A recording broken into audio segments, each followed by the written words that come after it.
Welcome, ladies and gentlemen, to GeekWatch, a subsidiary of the monastery, the open bar of the internet.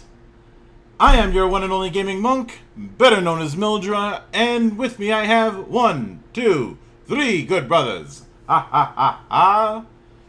We have our flamboyant flyer and living Wikipedia, good brother Flutter. Flutter, you there? Yeah, I'm here. Our man guiding you through all of your VTubers and your manga dubs, good brother John. Hello! And the man of 1,000 runes, the CEO of Zadari Enterprises, and the bane of my fucking existence, good brother Xanatrix. Zadari Enterprises would like to remind you that there are so many good games out there. You should go and play them. Why am I bringing this up? Because my fucking Twitter feed has been filled with all of these indies that I follow, posting new updates on their video games. Go check them out. All of them. Mm-hmm. That's in order. But it's been a good while since we've covered something Kamen Rider related, and this time around we're going to be addressing that. So there's been plenty of attempts to do throwbacks in one form or another, and in some cases, some people have strawmanned this idea of Kamen Rider used to be a dark and mature series, and now it's all about the toys. Spoiler: you can do both. Yeah. But for the over the last decade, we've had two instances of note of trying to do that and trying to do something a little more experimental.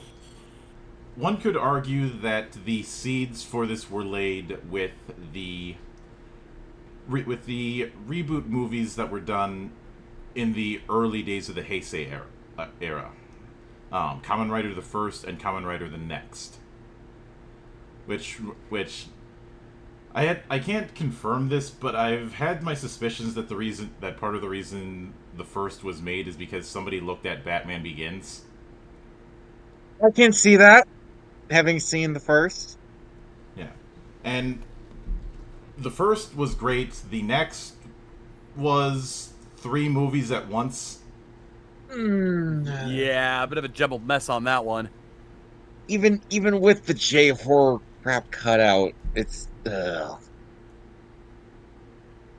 Well, I don't hate the next. I want to make that clear. I just think that it needed some fat trimming, because it's trying to Yeah. The amount of stories it's trying to tell, it's like trying to cram a season of a drama series into 90 minutes.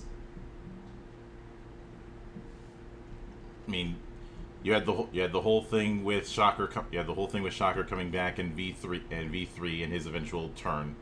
You had the whole thing with the TriStar recording label.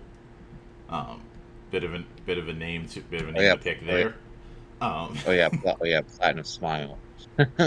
You had Ichimonji dying. You had Takashi trying to do a double life as a teacher. That's like 3 or 5. That's like 3 or 5 story arcs in one movie. Also, the whole thing with Shocker coming back, why didn't you just turn that into Gel Shocker or Despron? That's honestly that is immaterial in the bigger scheme of things. I know, but still, it's like, ugh. But then some years later, we would get the first of the 2 throwbacks we're going to be talking about, Amazons, which was trying to channel elements of Kamen Rider Amazon, which is certainly the most different in one form or another of the Showa era. Uh-huh. I think it's also the shortest. In fact, I believe It is. it is the shortest era. It is. And you could argue, of the Showa era, it was the most violent. Yes. Oh, yeah. Which does Let's make be sense let's why be they forget picked about it the fact for that Dice Gate. Or go ahead, Shades. like it actually does make sense why they would like if you're gonna go for a dark, gritty reboot of a series, picking the one where a guy literally chopped the final villain to pieces is probably not a bad choice for that idea. And then danced over his corpse. Yeah. I think as far as episode count period, I think Decade is still shorter, It is. but that's a road we've already Isn't it like what? traveled. That's like what 31 episodes, I think. Hmm.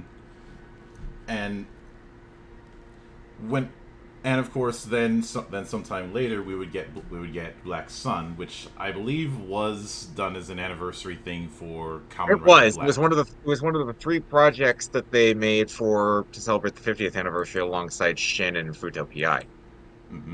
Because I keep telling people this, Japan really, really loves anniversaries that are a multiple of 5.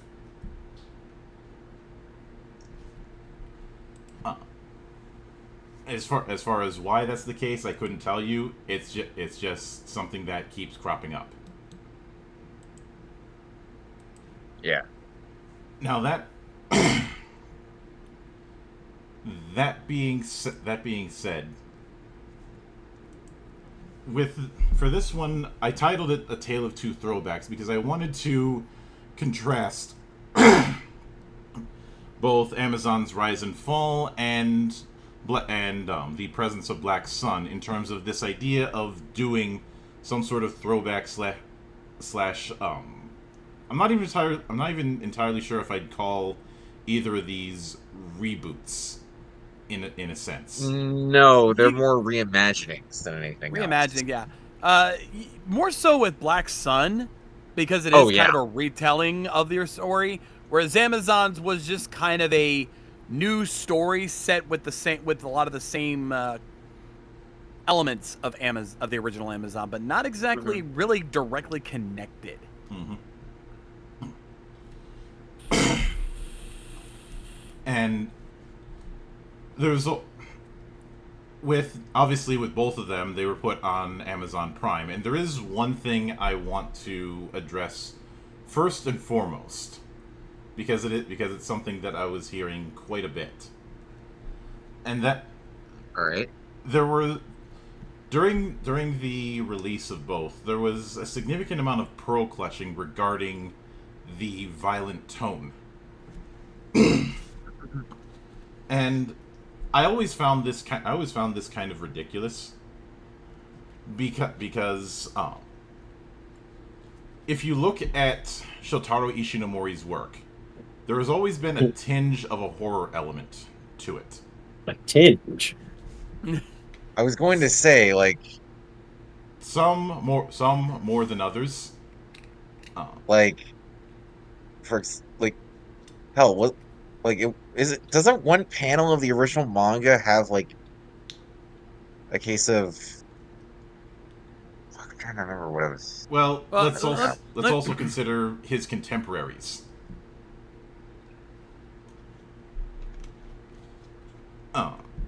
And remember that art movement I was talking about that started showing up in the 70s. Oh yeah. Because and when I'm talking about his contemporaries, the big one I'm referring to is Go Nagai. Oh yeah. Yeah. But like let's be honest here with a lot of his works, even some of his earliest ones, Monk. Cyborg's such as Cyborg 009 from all the way from 64. There's a lot of horrific things that happen in that. Mm-hmm. Yeah. And Skullman in 1970. Is the basis for the original series. Well, and then we have everything that came after he started with Rider. The other stuff that got put into Tokusatsu, such as Kikaider and Inazuman. Mm-hmm. There's a lot of horrific things that happen to these heroes. It's kind of part of what makes them, what's the best word here?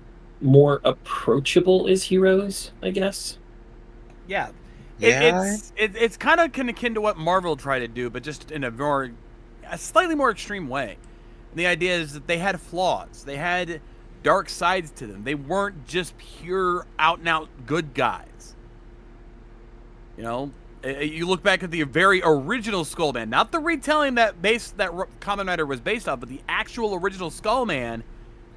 He was not a hero in any regard. He was a vigilante through and through. Mm-hmm. Not only that, but that story, I'd say more reminds me of a gothic tragedy, more than a superhero story, especially given that it does not end all that well, and ending in flames is certainly a very Mary Shelley kind of thing. Very much so, yeah. Like, that's the thing I think a lot of people forget is that, yeah, when most people think of Shotaro Ishinomori, they think of Kamen Rider. They think of the heroic hero fighting for justice, but that was just what Toei retooled his work into to make it more accessible to children. But that is not what Ishinomori is actually known for if you really step back and look at his work. And that's why I made the analogy with him and Nagai, because in both cases they were both tackling very dark subject matter, and their adaptations were lightened up by Toei. Yep. There seems to be a pattern here, folks. Mm-hmm. Never. No. Now, There's no pattern. You're just paranoid. I will I know I'm paranoid. I will note that there is the unfortunate aspect that when Mr. Shirakura, and he was definitely in his Mr. Shirakura era at this point, had pitched the idea of Amazons. The idea of pitching it is fine. The way that he pitched it, I do have a bit of an issue with. Okay. Because he had talked about, he would talk about how he wanted to have a throwback to quote, when Kamen Rider had teeth. Oh yeah. Which basically the tone that he gave was giving this implication that he was dissatisfied with the lighter tone, with the tone of modern Kamen Rider. And it's like, way to throw your own production under the bus, genius. Not to mention, like, if you really look at it, Kamen Rider did not lose its teeth. It's just, it appeared that way because of the colorful looks of the writers. But when you look at the actual stories, not so much. Look at Double. Look at Gaim. You know, Gaim especially. You look at how dark that series actually gets. God, when you, yeah. Like, that thing's got some bite to it when you really peel back the layers. And yes, that is totally a pun that I did not intend, but I'm sticking with it. Mm-hmm. I'd also bring up the contrast between the character design of Ex-Aid and the story subject matter. Yeah, I mean, it's not as strongly as Gaim, in my opinion, but I do see that. Mm-hmm. There's definitely a little bit of that there. I remember when we first got the scans for how Ex-Aid was going to look, and I saw a lot of people making jokes and being derisive about how bad the show was going to be. I wish they kept that same energy when we finally got the show. Here's the thing. You know what's funny? Because of Gaim, we had already set ourselves up, because we were like, no, we thought the same thing about Gaim. We saw the Fruit Samurai, and we thought that was ridiculous, and it turned out to be one of the best seasons out there, or one of the better seasons out there. So when we saw the looks for Ex-Aid, we're like, okay, yes, this looks ridiculous, but we've been down this road before. We're not making that mistake again. And sure enough, we were right on the money on that. I did not make that mistake when it came to Gaim, because as soon as I saw who was writing Gaim, I was like, okay, okay, everybody brace for some shit. Yeah, that's true. Also, another example of how he's wrong with that, of how he was wrong with that statement. Funnily enough, Build comes around while Amazon's is airing and says, "Yeah, hold my sake." No, yeah. No, Bill definitely qualifies for that idea. Mm-hmm. But Build was a dark as shit series at times.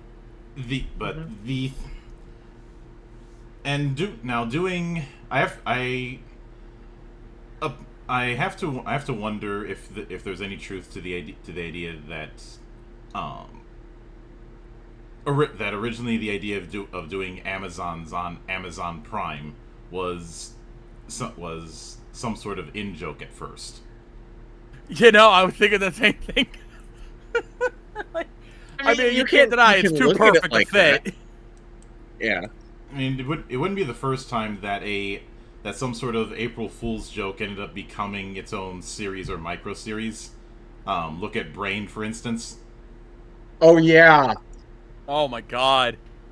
Something that started as an April Fool's joke that became I think it was like a 4-episode web series. 3 episode. 3 episode. And when it came to now,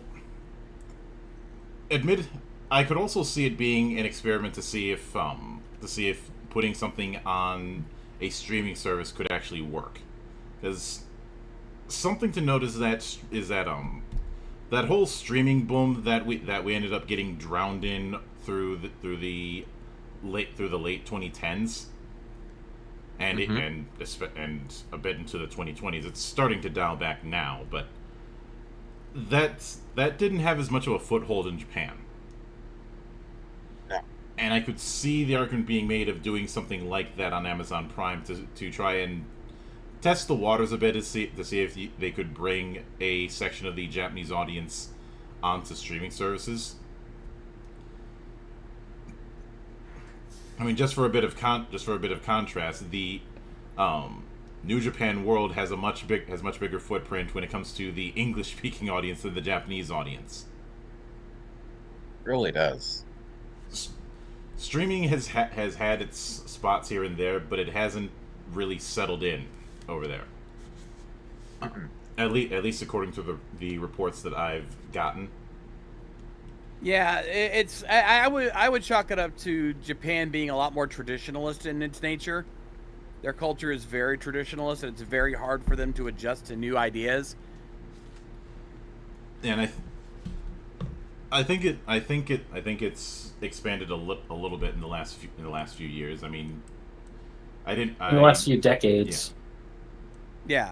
It's not that they can't change. It just takes a long time because they're so set in their ways that in order to make a change like that, it takes a long time for them to really accept it. Yeah. That being said, when it came to now Amazon's obviously there's going to be a bit of a skewing with this because Amazon's had 2 seasons and 1 movie, whereas Black Sun only had 10 episode season. Although I'd say even though it was 10 episodes for its season, I'd say it evens out because each of the episodes were about 50 minutes long. Yeah. So it all balances out. But there is a bit of there has been a bit of a divide between seasons 1 and 2. And before I jumped in to refresh my memory on things, the narrative that I'd always heard was season 1 was great, season 2 was less so, and the movie was kind of in the middle, but it was too late by then. Was my personal feelings watching it. Like, I wouldn't say season 1 was great, but it was good. I think it was at least good. Like, it had a good... the premise was good. The story was pretty decently written. The characters were interesting. There were a few missteps here and there. Like I think it was Sigma was the third guy they introduced. That Yeah. was kind of throwaway. They just kind of half-assed that. But the overall story was solid. Mm-hmm. But then season 2 happened, and it did way too much. It tried to do way too much different from season 1 and tried to really just throw the story all over the place, and it just became a mess. yeah, now now, I do have to bring up the fact that the writer in question was Yasuko Kobayashi, a woman we are very familiar with. Yeah, and admittedly, this was not long after her big burnout, so she was probably still in recovery. Though, again, I think what happened here, and I think this explains a lot, because I've heard this. Season 1, she was pretty much handling the work on her own, which is why it ended up being pretty decent, but not great. But then when it actually was decently successful, Mr. Shirakura decided to dip his hand into the cookie jar. That is something I could see happening. Especially especially given that around this time, he was at peak Mr. Shirakura. Yeah. Oh, absolutely. And there's also a small part of me that wonders, and keep in mind this is something of a conspiracy theory, but there's a small part of me that wonders if Shirakura or somebody else was looking at the growing footprint that Garo was having with its dark storytelling and wanting to do something in that vein themselves. Yeah, actually, that does make sense, because while Garo did have a slow start, it would probably be around that time where Garo had finally started really picking up some steam and had garnered its cult following, so that the later seasons really started getting popular. So yeah, I think about that time, Shirakura might have saw that and like, oh, so people like this grimdark shit. Well, let's see if we can't do that with our guys. And it's people have speculated that there may have been some people swapping notes given the themes in, say, Wizard. Yeah, I can see that. But the funny thing is that Amazons did show up on TV in an edited version, though the versions that I ended up watching were the Amazon version. And it is on well, I should say it for a good amount of time it was on Amazon Prime legally. And then it was removed due to a contract expiration last year. Oh, that's why? Yep, contract That's expired. usually how these things work, is that they have a contract for a limited time run, usually for a few years, and then if the series is still being watched regularly, they might allow a a second contract extension. But if it's not getting enough viewership, or if they're not willing to pony up the money to pay for that extension, bye-bye. That's why a lot of anime keep disappearing off of Crunchyroll. And look, I know people have that whole tagline of support the official release, but it needs to actually be there. And exactly. To make this even worse, the epilogue movie Last Judgment never showed up on that deal. Nope. So our policy rears its ugly head once again. But I will admit I did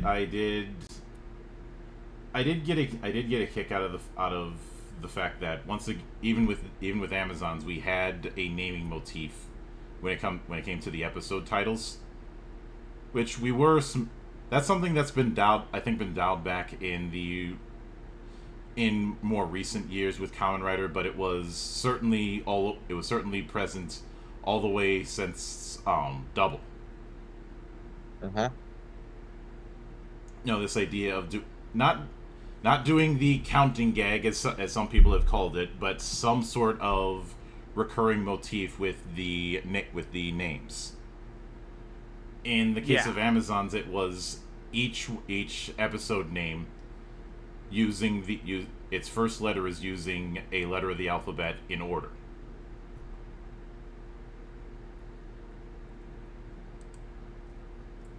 And Hell, the season 1 finale is just a letter. Yeah. What we're also getting at is that's just season 1. It carried all the way through season 2. Oh yeah, The only exception being episode 13 of season 2, where it was the last letter where they finally put the Z in. Yeah. Yeah.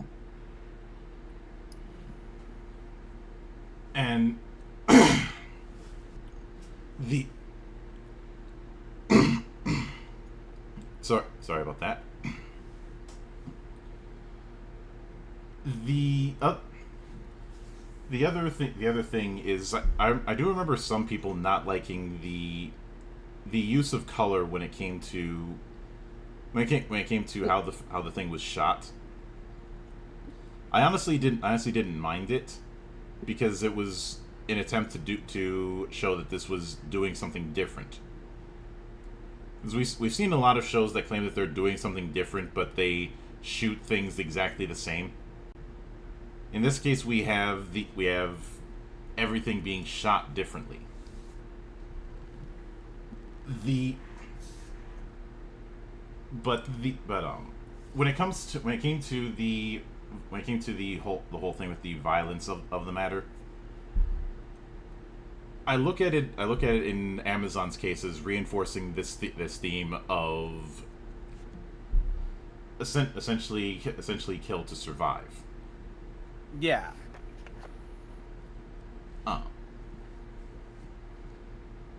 And I mean, you have the fact that Omega looks more lizard-like, and whereas Alpha looks more like is closer to the classic design, but looks more like a piranha. Yeah. Now, the original Amazon looked like a piranha as well, but the point still stands. Yeah. And I do find it interesting. The other thing that is a bit interesting is that there's a lot of grayness, especially with Jin. I mean, you think his goal. I'd say Jin is the best example of an anti-hero within that whole story, with his single-mindedness attitude about killing off every Amazons, including himself eventually, and the kind of descent into madness that he ends up going into.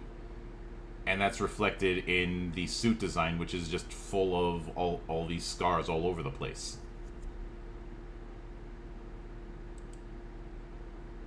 Basically saying Jin was a few eggs short of a picnic. Oh yeah. Doubly so after he loses his wife. Mm-hmm. And goes blind.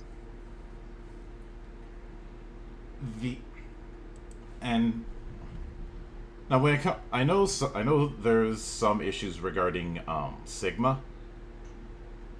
I think Sigma was an interesting idea that they didn't fully embrace. Because that's like, sorry. What you could have done instead is anybody who had been killed you could have them come back as a Sigma. Yeah, that could have worked. And I know some people rolled their eyes at Sigma just being a recolor of Origin Alpha, not Origin Alpha, Origin Omega. But in a roundabout way, that ends up making sense, because Sigma's nothing but Jin referred to him as a robot. And oh wait, I don't remember. Well, remember, the Sigma program is basically taking Amazon cells and applying them to the dead. Yeah. so not too far off. But Oh, Neo Alpha? um, What is what you're referring to? No. The original Omega, the original Alpha. June. Oh, Alpha never had a Neo. It was only Omega that got upgraded to Neo. I mean, there was the Neo Alpha in the movie, but that's a whole other kettle Yeah. of fish. fair, fair. And there's with this particular series, I described it I described it at one point as Haruka's rise and June's fall. But truth be told, if there's anyone who really had a fall during the series, I'd say it was Mamoru.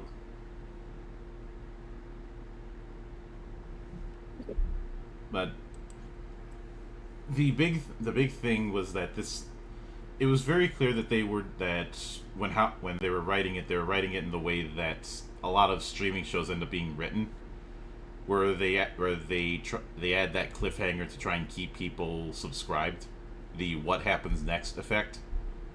Yeah. And the downside when you do that is that, well, for one, you don't know if you're going to get renewed. But two, you end up possibly setting things up that you may or may not follow through on. And Amazon's was definitely a case of that. There's plenty of stuff even in season 1 that got set up that was never followed up on.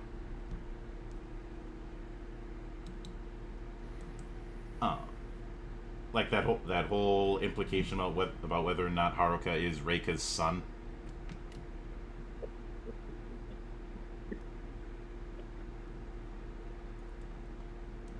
Which, or the occasional appearances of the head of Nozama Pharmacy. Mm. And more importantly, the whole, what the hell was the point of 4C?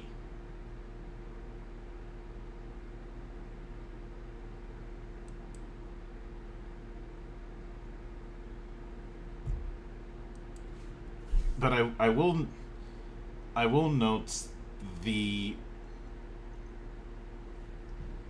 one of the better scenes was actually the cannibal restaurant. Oh yeah, that's a memorable one.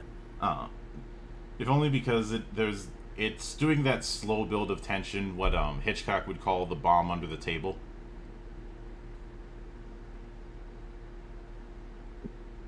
And in the process of doing that, you end up with a very interesting setup, and I think it helps. I think that's one of those turning points that helps establish that the whole Amazon's bad is not entirely the case. Especially since the armlets that are used to suppress that instinct are on something of a timer.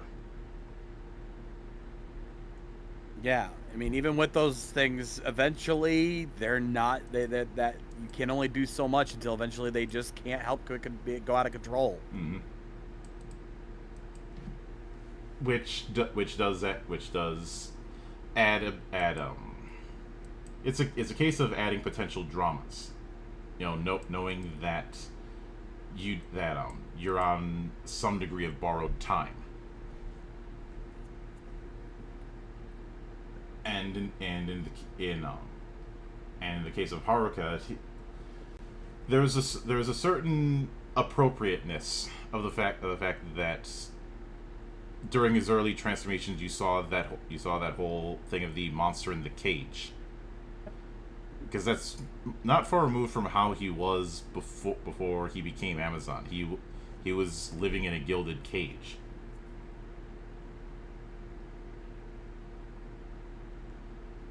And becoming Amazon helped him get out of it and gradually get out of his shell. Mm-hmm.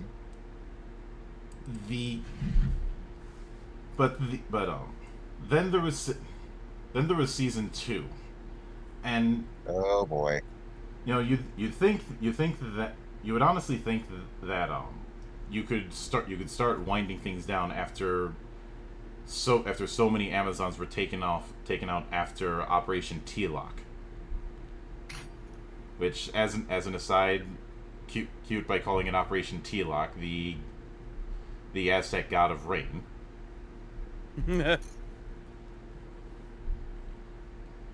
But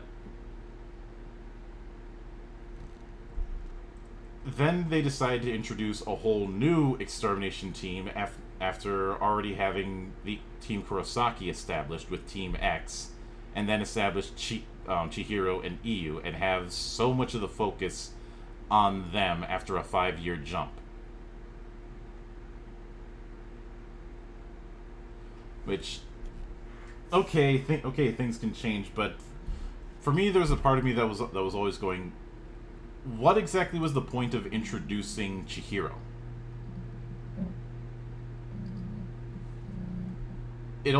Chihiro, June, and Team X, it felt honestly like retreading the arc from the first season. Not in a one-for-one sense, but in the broad strokes kind of way.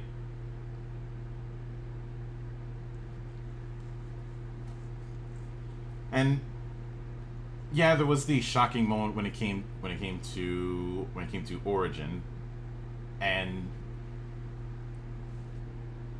going forward, but and maybe I'm off base on this, John. But when I looked at the arc with Chihiro, I'm like, why? We've already done this. It just didn't make any sense, really. It was like, well, why couldn't we just, like, especially towards the end when he kind of got shoved to the side to focus more on Jin and Haruka again, and Chihiro just kind of got shoved aside for that. It's like, well, then what was the fucking point? Especially since season 1 ended on a bit of a cliffhanger, and especially with the duel that Alpha and Omega were having. Yeah, battle of ideologies. Which, by the way, a battle between rivals on a beach, with the setting sun. How very apropos. Just hit all the cliches, why don't you? Mm. But the big problem that I end up having with Chihiro is even with the fact that Team X was woefully incompetent because they were a bunch of kids. I never understood the purpose, because his whole arc is wanting to live and wanting to get EU out of her shell. You know, you have one person who's trying to find direction versus another who is closed off in some way. We were more or less doing that with Haruka and Mamoru. Again, not a 1-to-1, but the bullet points are still there. Yeah. And ultimately, when it came to that, it feels like the only reason it was there was for that infamous origin shot, as well as the whole, Mamoru's trying to make new Amazons with this, I think it was lysogenic cells. Which, and there was also a season 2 had a fair bit of moments that were designed to shock, I felt. Yeah. I think this was one of the bigger problems with season 2 as opposed to season 1. Yeah, season 1 had shocking moments, but they were always in service to the story. You know, we go back to the cannibal restaurant. Yeah, seeing something like that is like, oh dear God. But then when you see the context of it and the story behind it and how it relates to everything else going on, then it makes sense and it doesn't, and the shock isn't as strong. But in season 2, there were a lot of times that shocking things happen. It's like just for the sake of it happening. It's like, what's the fucking point? Okay, great, that was a big shock. What else you got? Yeah. Shock value doesn't really like. And when it can, not to mention the season ends with what looks like all three writers get going at each other. There's also the whole thing of I find it a bit contradictory that Haruka had decided Chihiro was too dangerous to live when his whole thing was trying to develop a peaceful life for the surviving Amazons. And it's a little hypocritical in that regard. Well, I think that I've seen some people argue the 5-year gap, but the problem is with the way a lot of people have acted in that 5-year gap, you don't really get the sense that that 5 years has really passed. Characters are written pretty much the same. They're either the same or with changes that don't really fit. And this is one of those things when it comes to doing a time gap. Even if you're doing a time gap, you do have to address what happened in those 5 years.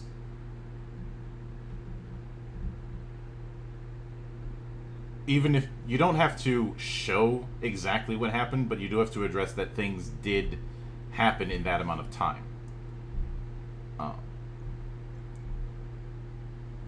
And the fact that they've changed in some way. But look at, say, Jin in those 5 years.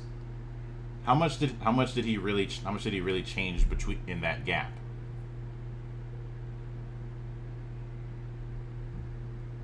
Not all that much, except for going crazy. Yeah, and he was already an egg short of a picnic as it was. So Yeah, the fact that season 2 basically relies on shock value is why Black Sun shines. Where, well, it's not just shock. It's not just shock value. It's, remember what I said about the Next, that it was trying to do too much at once. This was also doing that. Right. Yeah, because you've got the Neo writers, you've got Team Kiss, you've got the story of the other Amazons trying to create their own little society away from humanity. You've got Jin being an absolute nutcase, and then you bring Mamoru back, or you bring Haruka back in, and having that whole thing going on. Like, you had like almost 4 or 5 different plot lines going on at the same time. Mm-hmm. And the whole thing of humanity developing the pressure bomb as a Amazon suppression weapon, which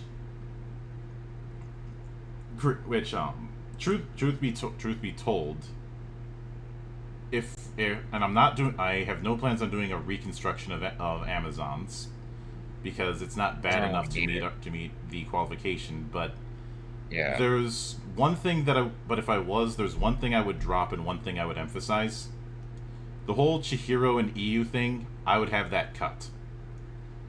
Yeah, I agree. And instead put that focus on humanity having the pressure bomb, which is a very effective way to say, with this weapon, we may not even need to have our own Amazons for dealing with the wild Amazon problem.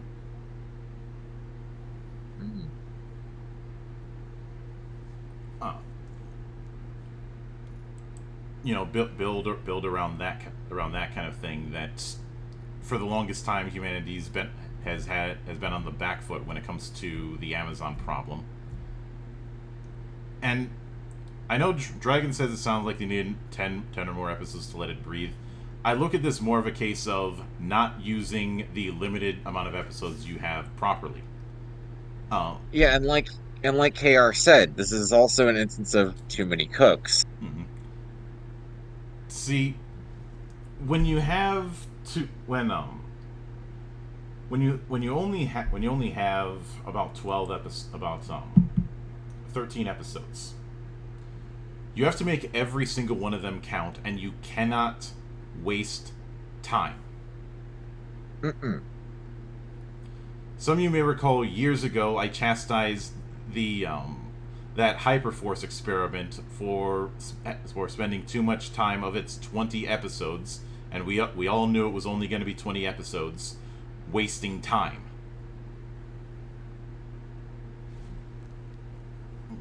Every episode that you do, it doesn't have to be all plot focused. You can have some moments of filler, but even the filler needs to be moving things in a direction.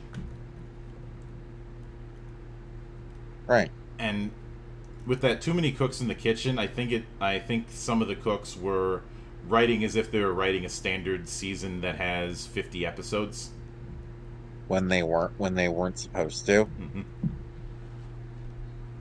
And because of that, you get the result that you get. And as far as Last Judgment, I'm going to have to address the elephant in the room in that the Amazon farm concept feels very, very reminiscent of The Promised Neverland. I was going to say, hell, there are several. Hell, not just that. There are several different plot points that this movie just straight up rips the fuck off when it comes to Promised Neverland.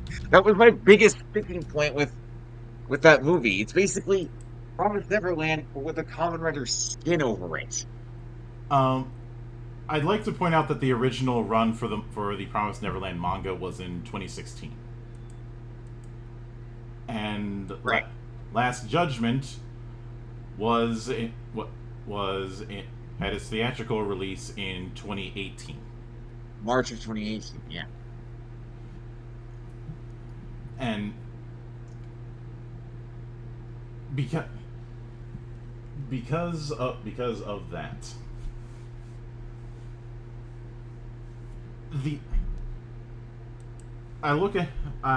there was also the whole thing of wait, how does this farm suddenly able to restore Jin's sight?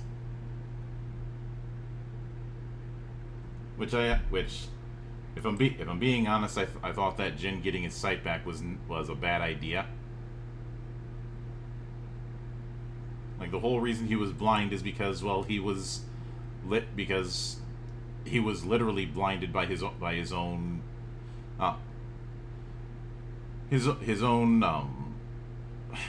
short-sightedness, I guess. Like that single-minded attitude about taking out Amazons. Yeah. Even those who were completely innocent and likely would have been able to keep themselves under control. Mm-hmm.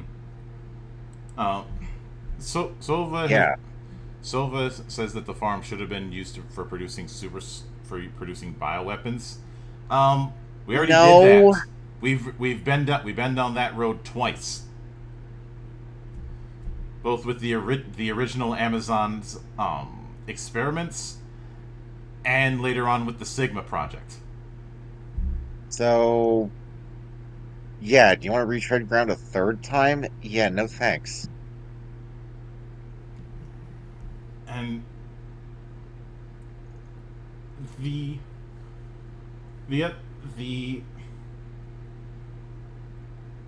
truth be told,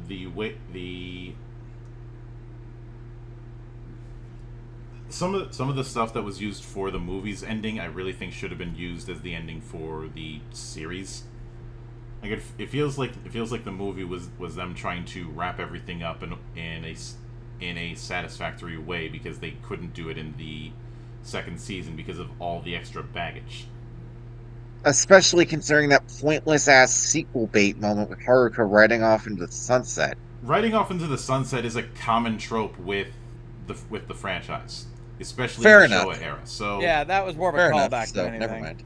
But to further my point about how pointless Chihiro was, consider who's on the cover for the movie. Oh yeah, he isn't there. In fact, he isn't even in the movie. Period. Because I'd say everybody knew that the focus of the story always was the conflicts between Haruka and Jin. Yeah. If you really want to stretch it, you could say the whole thing with Mamoru, but if anything, Mamoru could have been used as something that causes them to have a truce. Yeah, that's what it should have. That's what should have happened. But I could see the too many cooks in the kitchen thing, and but the whole thing of 4C making its appearance after and basically filling the same role that Nozama Pharmacy had. It's just a case of why. Although it is funny watching Amazons in hindsight and seeing certain actors who would be known for other roles down the road. Oh yeah.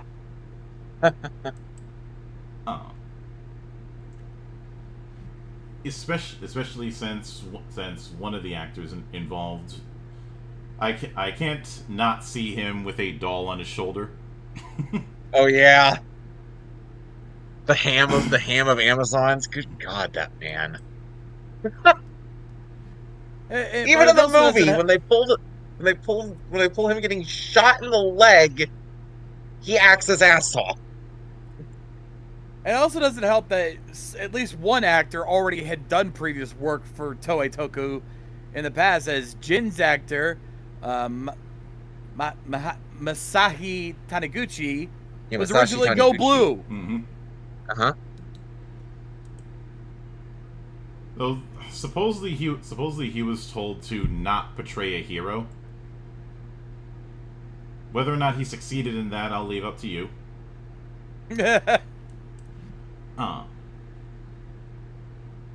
Oh yeah, and then a few years later he got brought back as Falchion.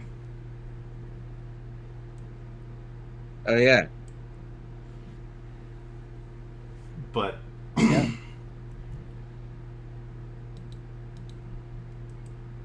And of course, there's also Hiroki, who was played by Eiji Akaso, Who would later go on to play Ryuga in Build. Mm-hmm. So it's one of those spot the actors, especially with that one serial killer, who is a case of somebody who we kept we could during the tail end of the Heisei era, we couldn't get away from. He kept showing up. Wait. Kinda.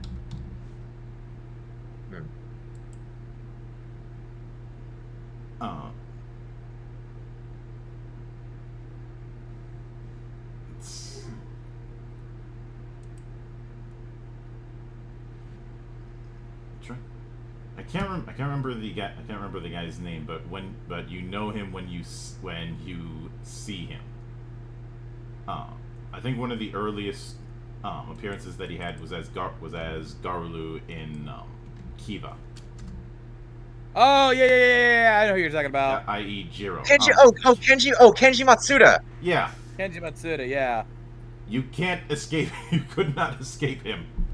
Also, funny we brought up Garo as an argument.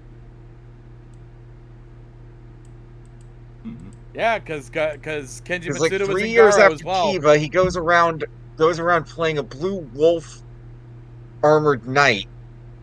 He does. I was actually just watching Deschente's review of the Garo franchise. Mm-hmm.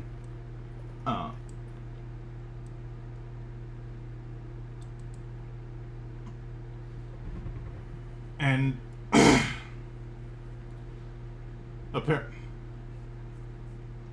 I guess he's going to be one of those cases of somebody who's aware that they have become a meme.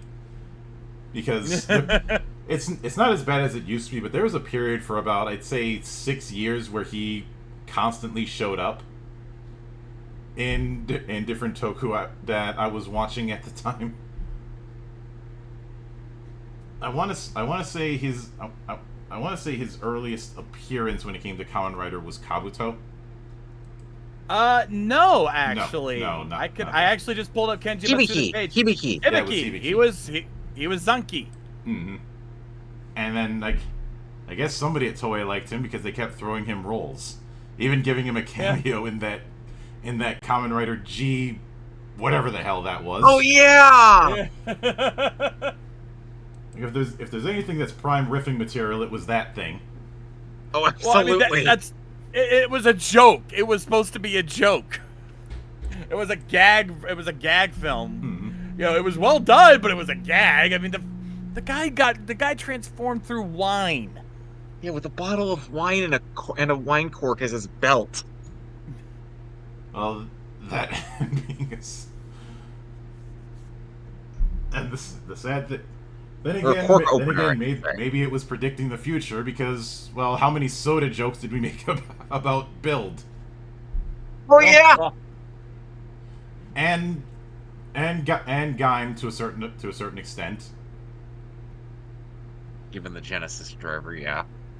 So I don't know. It may have been a gag, but sometimes many future predictions are made in jest. Look at every jester character in a Shakespearean piece. You know, the one who knows what's coming but can't do anything to stop it. Of course, I'm applying this in hindsight, so take that where you will. And yes, Joker, I'm aware about him playing Toki in the Hibiki movie. How could I not take note of that with him playing a fucking monk? Yeah. Not only that, but a monk that is clearly trying to channel Shingen Takeda. Not Shingen Takeda. Trying to channel the war god. Trying to like, what would your belts be? I'm not answering that. That is a question for another day. But getting back on the rails, this is as good of a segue to lean into Black Sun,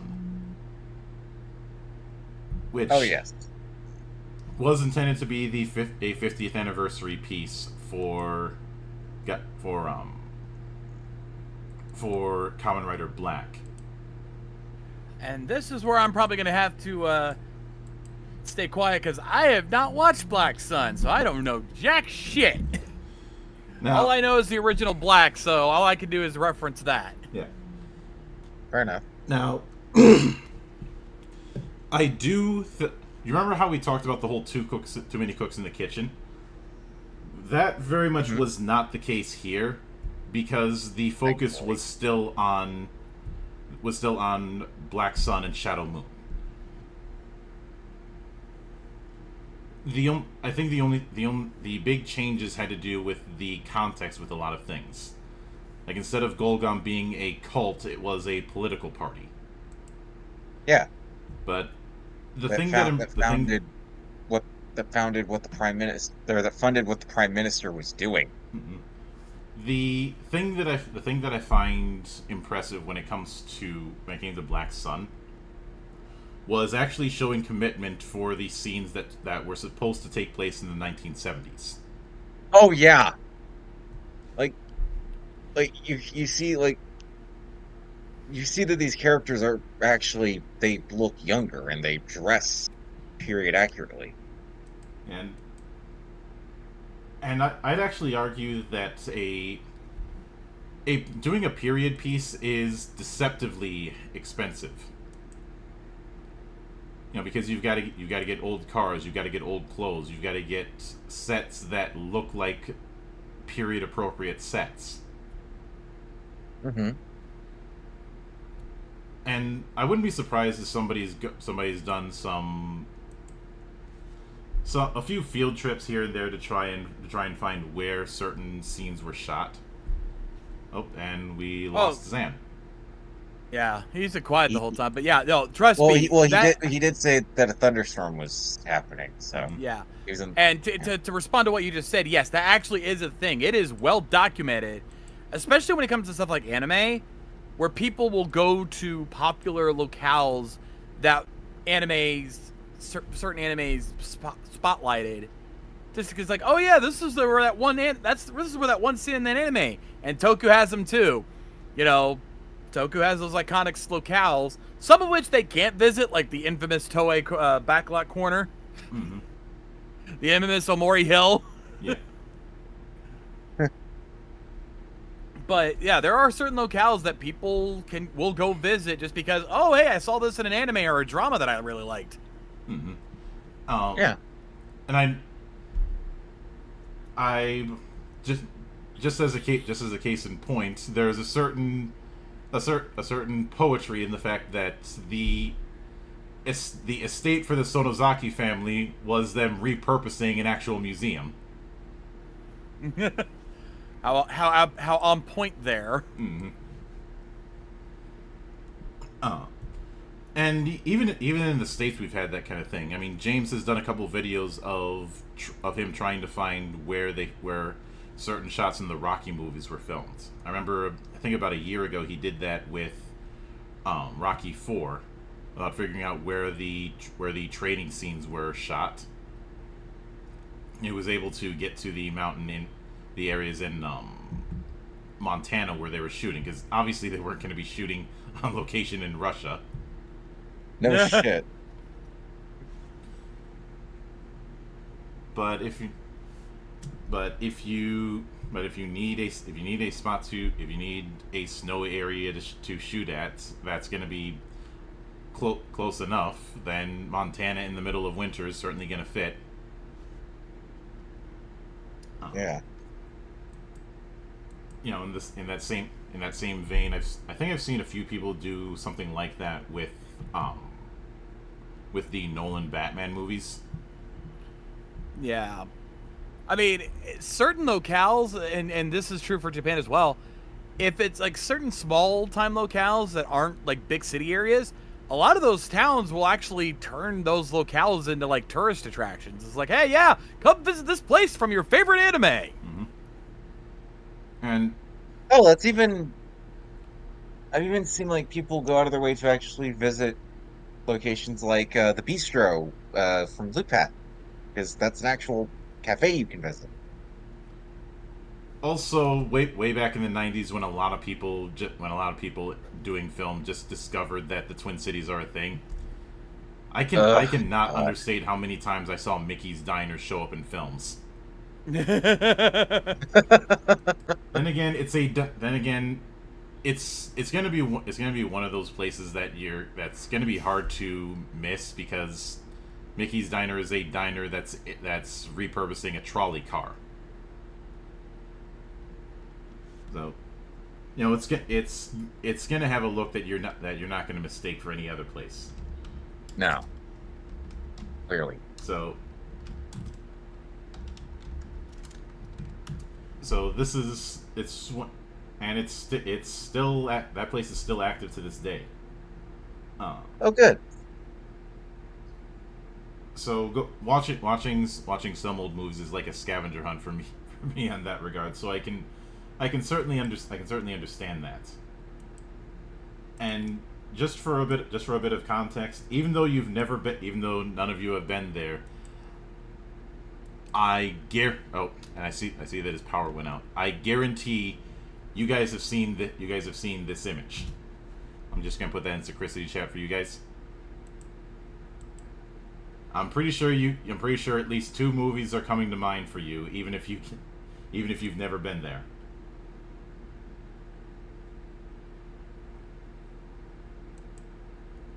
Like I said, check Synchronicity chat, you'll see it. Yeah, I see it. Fortunately, that one doesn't work as well for me, but I'm sure somebody will. Mm-hmm. But I mean, if I want to go with an obvious one, I'll go with Mighty Ducks. But the getting back to Black Sun, I do remember there was some debate about how political the series was, because the prime minister very much looks like the late Abe. Yeah. Uh, I'm sure an argument could be made, and I'm not going to go too far into that, because I try to avoid politics on the channel.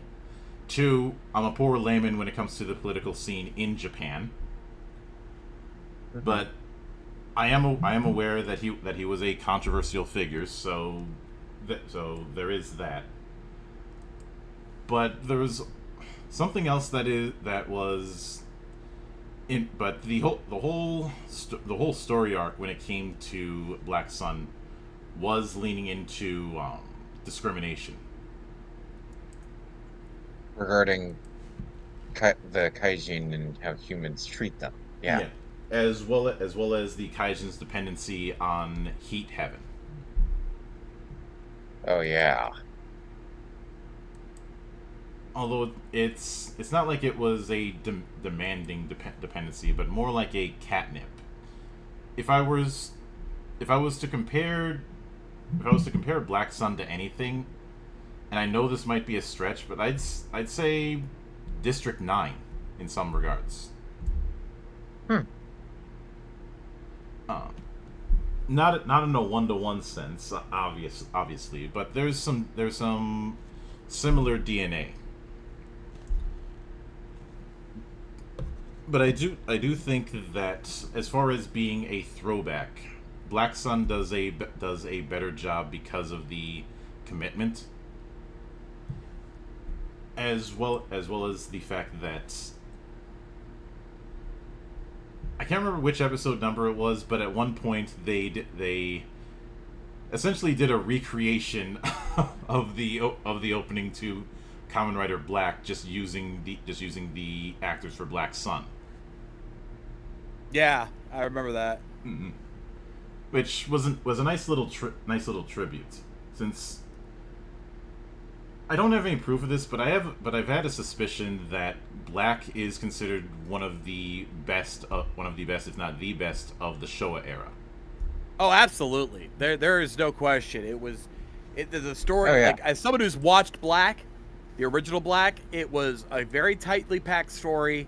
It had great character work, and the battle between Black and Shadow Moon was just spectacular and tragic all the same. It was really well done. So it made sense for it to be the one to get a reboot adaptation, because it was the most coherent story they could adapt.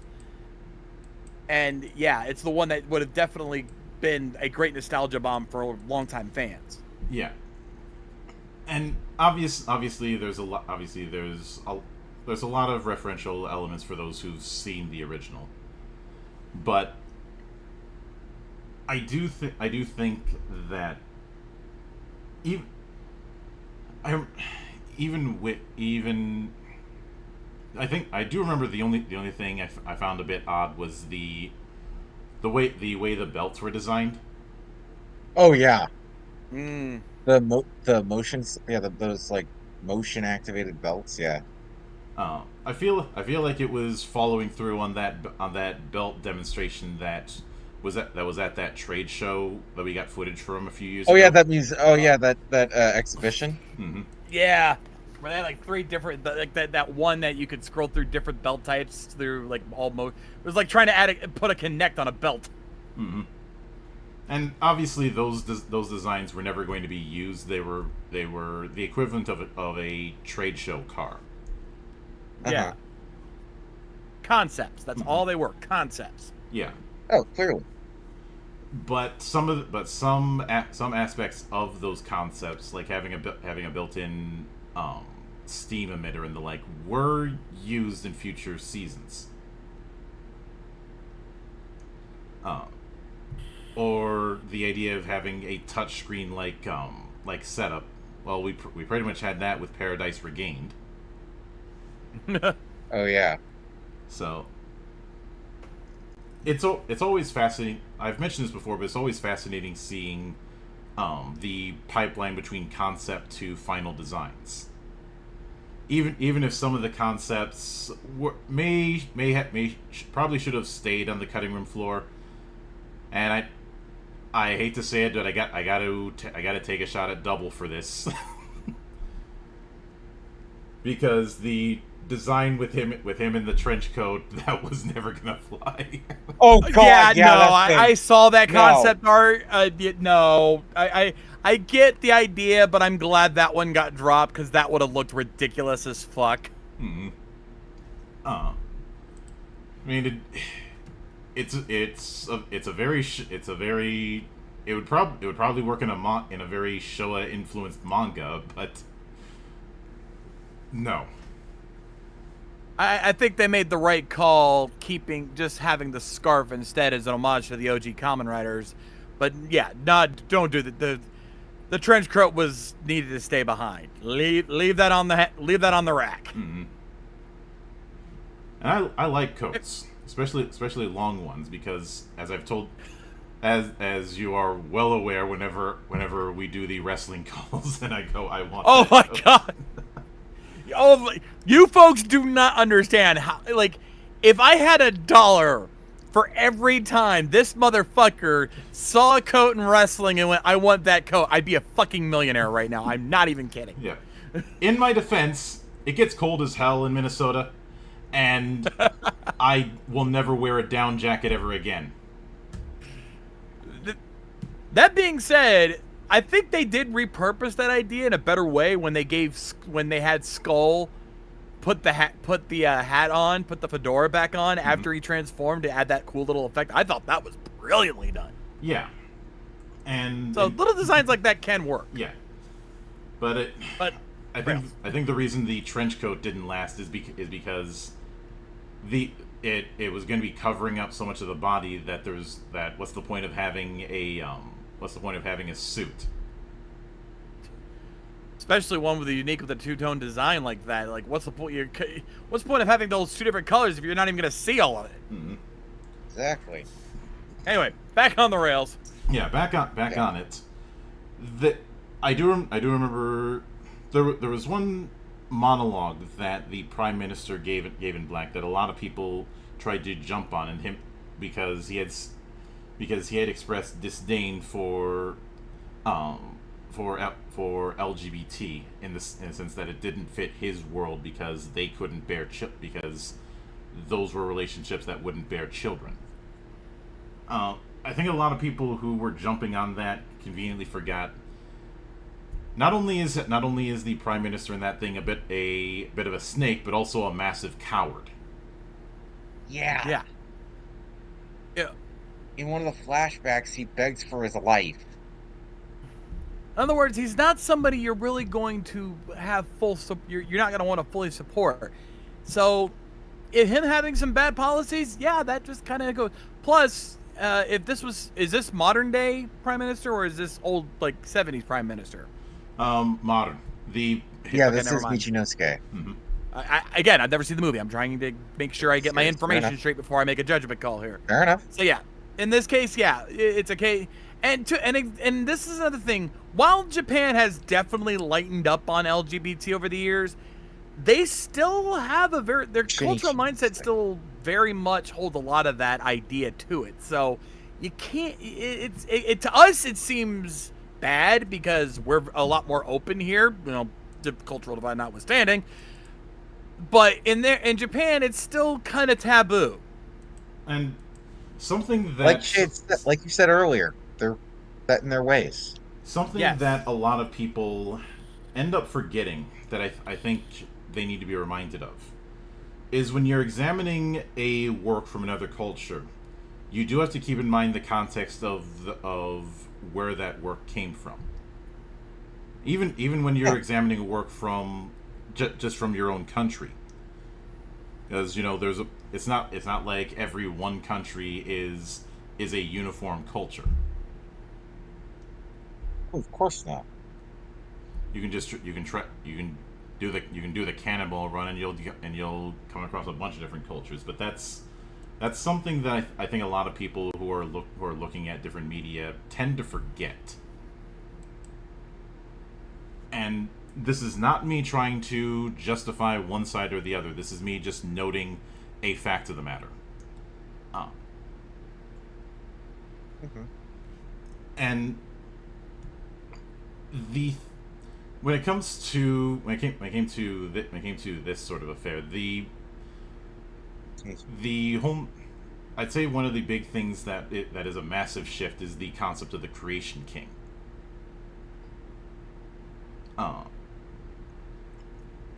Essentially, obviously you have that whole thing of who is going to become the next Creation King, but the way Black Sun did it is an almost tragic approach.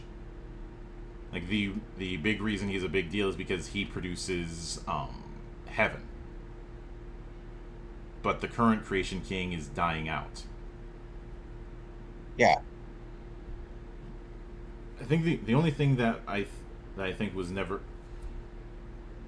fully, that they didn't fully go into, is what is the is where the Kingstones came from. Yeah.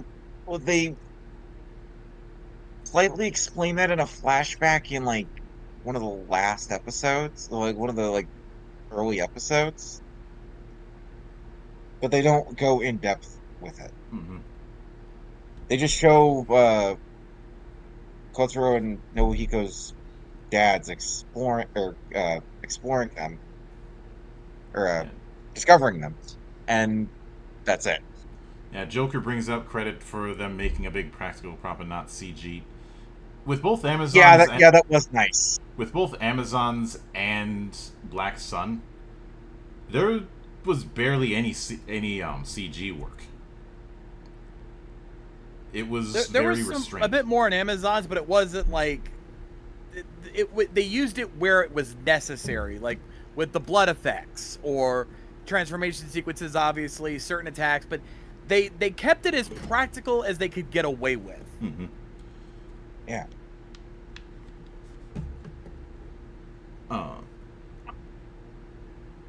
Plus there was the fact that, let's be honest. Everybody's made jokes about whenever Toei tries to do a full CG character in Toku.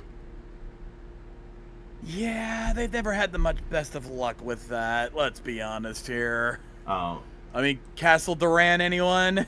Castle Duran, the T-Rex Dopont.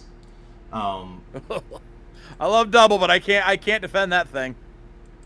Even the base version of the T-Rex Dopont is a little bit ridiculous. It just looked like a giant T-Rex head with legs.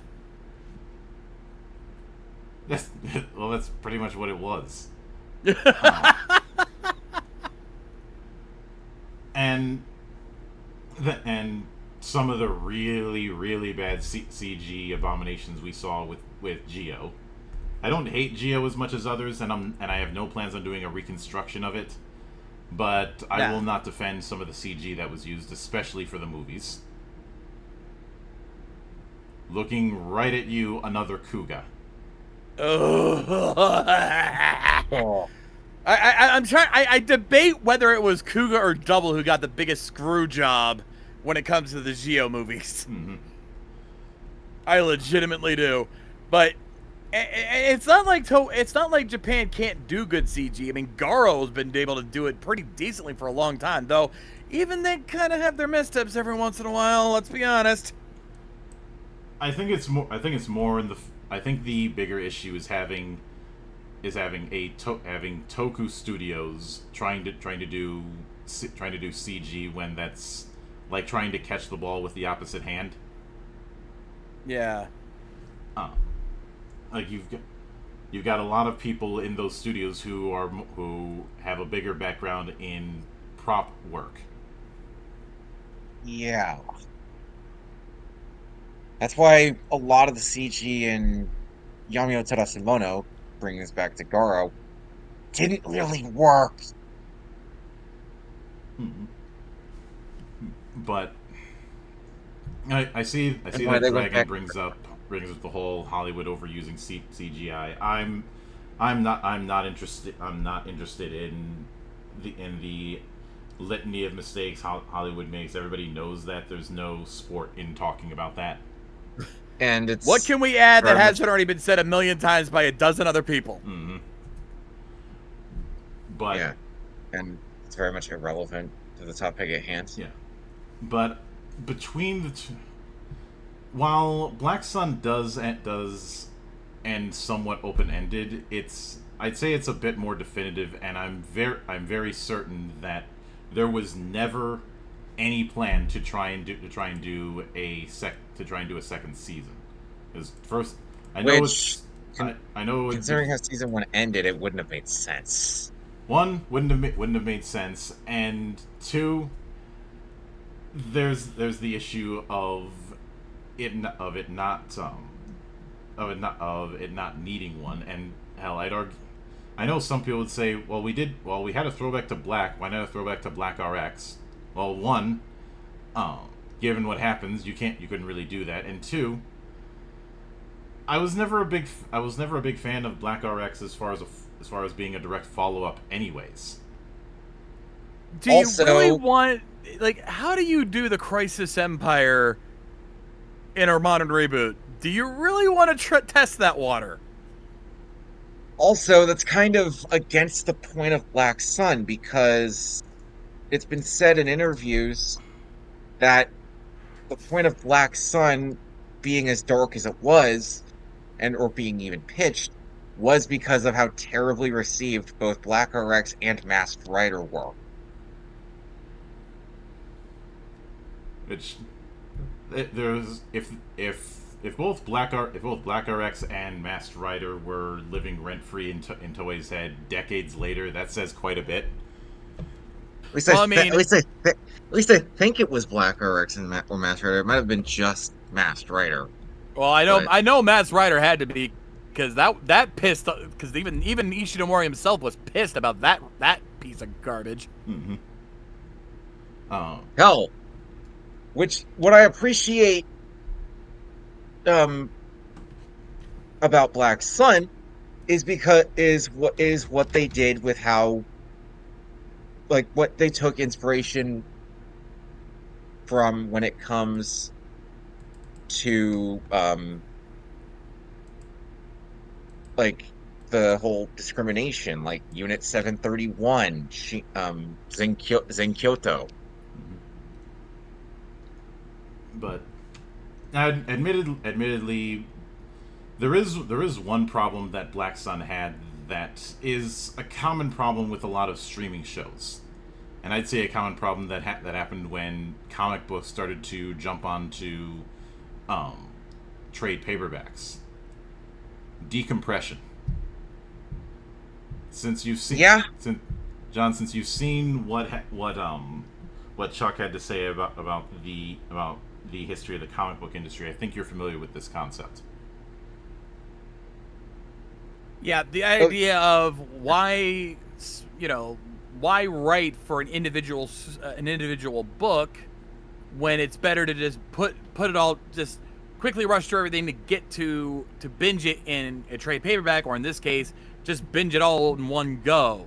And a lot of modern shows have been writing with that mindset of just making it all in one go and just rushing it out, instead of spacing things out to allow people to collect and analyze them themselves and kind of decompress it. Yeah, that's close to it, but what I was really getting at is the fact that a lot of trade paperback stories stretch out their story arc so that it has the page count for a trade paperback.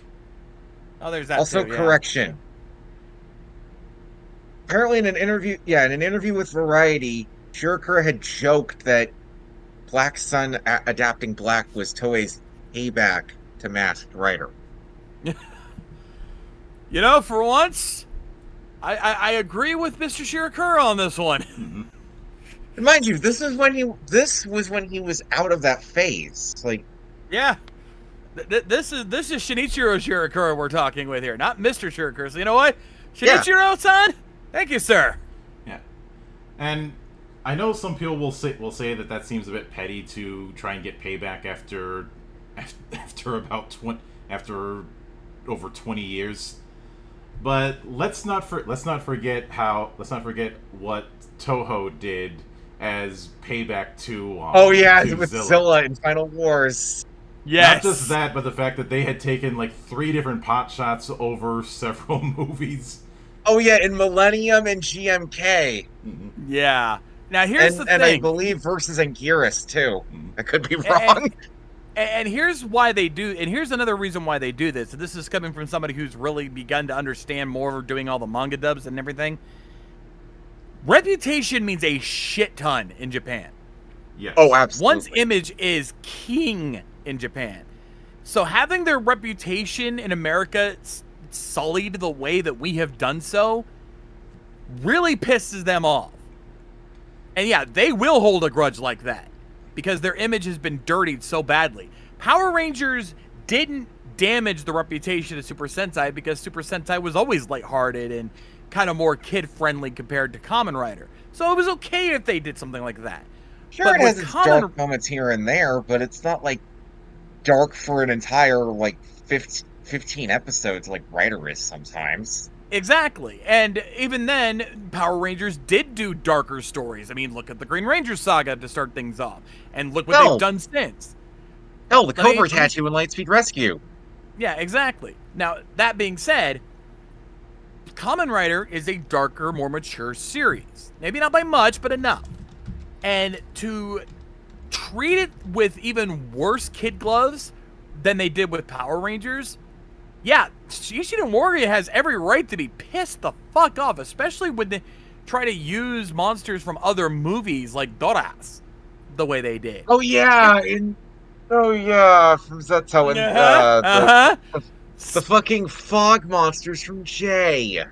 Yeah, so to use them that way, I could understand Ishida Moria's infuriation with that, and Toei would carry that on, and look at how we've thought of Kamen Rider, or look at how casuals have looked at Masked Rider and think that's what Kamen Rider is. Even Dragon Knight could not salvage that because, well, it got shit on in different Thanks, ways. 4Kids. No shit. But that's why the reputation of Kamen Rider in the West took forever to finally actually get back to where it is now. Because when we thought of Kamen Rider for the longest time, we thought of Masked Rider. And yeah, we thought it was shit. It wasn't until we could start importing Kamen Rider from Japan that we started to realize, oh wait, this shit's actually really damn good. Mm-hmm. So that's why now knowing that the West is seeing that, Toei's like, okay, so you guys didn't understand what Kamen Rider Black was. Let's retell it in a way that gives you a real idea. Yeah, and bringing up that reputation thing, I have to bring this. I know we've talked about this in the past, but given how important reputation is, why didn't Riku get that memo? Oh yeah. No, actually, I can specifically point out an episode of Double that makes this point, and it's right from the very beginning. Why did Shotaro's old friend become the T-Rex Dopant? Because she was fired from Windscale, and being fired like that reputationally ruined her. She could never even work in the same industry again, because any other job in that same industry would see that and go, well, then obviously you can't be trusted, so we won't hire you. It ruined her.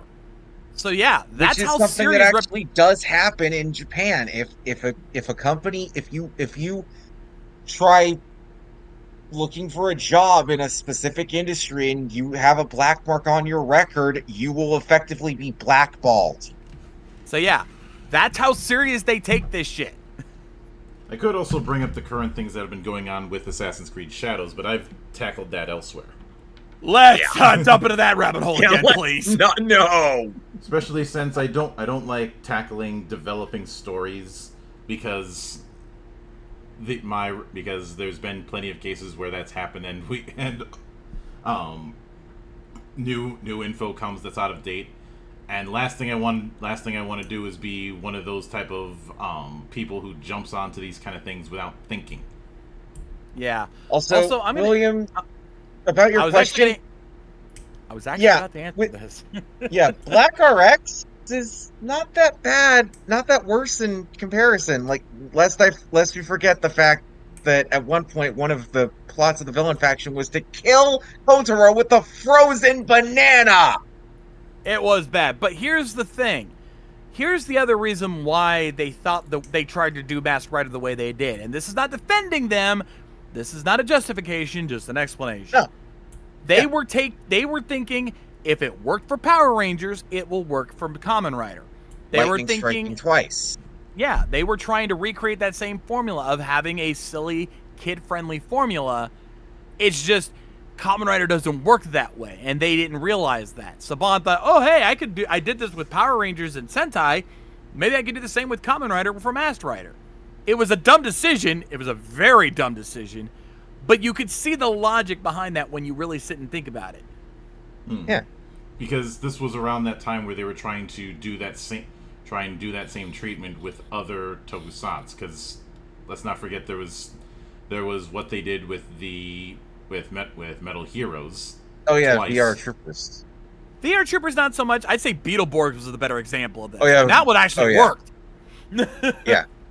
If only because Juko B-Fighter and B-Fighter Kabuto were nowhere near as serious as the predecessors with Metal Heroes, or in some cases nowhere yeah, near as... Metal- Yeah, Halberd, and with Spielbahn VR and, Troopers, Starman. while there was some comedic moments to it, it was very much Power Rangers-esque, where they did try to take it at least somewhat seriously and had some dark moments, but they didn't go full in on it. So that worked. But they thought, you know, they should have really gone the VR Troopers where have a couple comedic moments, but keep it a little more grounded. If they had done that, it probably would have done wonders. Mm-hmm. And I do remember talking about when we did the reconstruction of Ryuki that someone had asked, Are we going to reconstruct Dragonite? I was like, no, because it doesn't need because it didn't need it. Its failing was the fact that it got screwed over by 4K Media on a bad time slot. Though And on ironically purpose at enough, that actually won out in its favor in Japan because it's actually more received better than Ryuki for obvious reasons. It's legitimately So much so good that it got a series. sequel. So much so that it got a sequel novel. Yeah. No, Dragonite is actually well loved both in America and Japan. It's just 4Kids hated it because they like to focus on the kiddie shit, as we all well know. Anime. Yeah. So. Well, there's also the fact that Al Khan is a fucking idiot. Let's not forget. Oh yeah. Oh god. He was the same Don't guy even- who said don't know that. kids don't read at Bullshit. a panel at New York Comic Con that had representatives from the New York Public Library Association, and he got audibly hissed and had to retract it after the fact. And mind you, this was in 2006. Mm-hmm. The internet wasn't as much of an information superhighway as it is now that it was then. So yeah, kids still read. Kids still read. You've got to read text when looking at shit anyways. So Yeah. So regardless of era, his statement was still wrong. It was just saying it there in front of library representatives Couldn't have picked a worse time. was a case of not reading the damn room. But Exactly. Moving on. Yeah. But the point is that those sort of as I think of Final Coda when it comes to the whole reputation thing. Recall for a moment why Dragon Ball Super, why Battle of Gods and then eventually Dragon Ball Super was made. Battle of Gods, Toriyama. Resurrection, Super. Yeah. Because the reputation of Dragon Ball GT ruined the franchise in many people's Not eyes. It wasn't GT. Evolution. Evolution. My bad. No, GT didn't help. Evolution killed it. Yeah, I think he's largely disassociated. I think he had largely disassociated GT. He didn't even consider it canon. And when Dragon Ball Online came along, it pretty much got wiped out of canon. Expectedly so, because Toei going over his head like that, I doubt he responded well to. But Yeah, but then yeah, evolution happened, and It's like, yeah, I'm not letting my reputation this be what my reputation ends with. this will not be my legacy. Damn it! No. and although there's a part of me that still wonders if that joke I made years ago would have manifested in an alternate universe of having Piccolo being played by Samuel L. Jackson. Oh Jesus Christ! But speaking of, I am so glad that James Marshall's got a second chance. But the point is that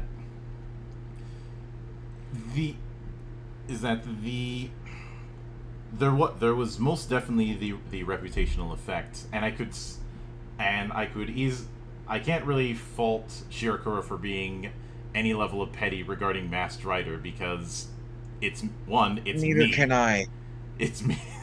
I am the last man in any room who should give anyone any shit about being petty. You have the Book of Grudges for a reason, sir. Well, there was also the fact that when it came to the Thanksgiving incident, you called me out that 2 years to get revenge was petty. I'm still not wrong about that, but I don't blame you either. But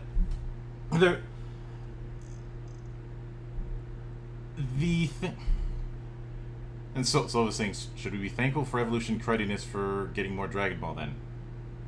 In a roundabout way, yes. You've got to crawl before you can walk. Yeah. But when it comes to both, I also suspect that some of the writers for Black Sun looked at Amazons and wanted to learn from its mistakes. I can see that. Yeah. And Dragon saying people think Saban can do no wrong. People may have thought that in the 90s. I think anyone who thinks that clearly does not know about the Neo Saban era, which, if you want details on why I say that, go watch that episode. Oh yeah. Yeah, it's all funny.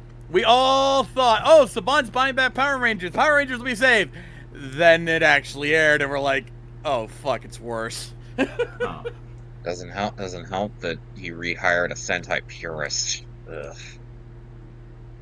I could have swore I've seen somebody take a photo of Zacher and do a mock-up of wanted for crimes against Tokusatsu. I'm pretty sure that's online somewhere. I wouldn't doubt it. Like I don't Yeah, know why I keep thinking I've seen that somewhere at a con or a photo of a con or something, but I swear that is burned into my head. It's like my personal Mandela effect. But look, anytime somebody acts over romanticizes, I end up being reminded of something that John Wick, no, not that one, had said.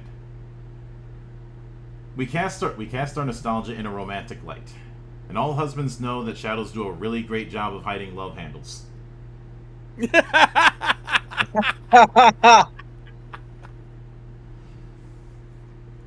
Because you hear people talk about how great the 80s were for cartoons, but they conveniently forget to talk about all the really bad celebrity vanity cartoons from that era, or Kid Video, or all the stuff that's so bad that or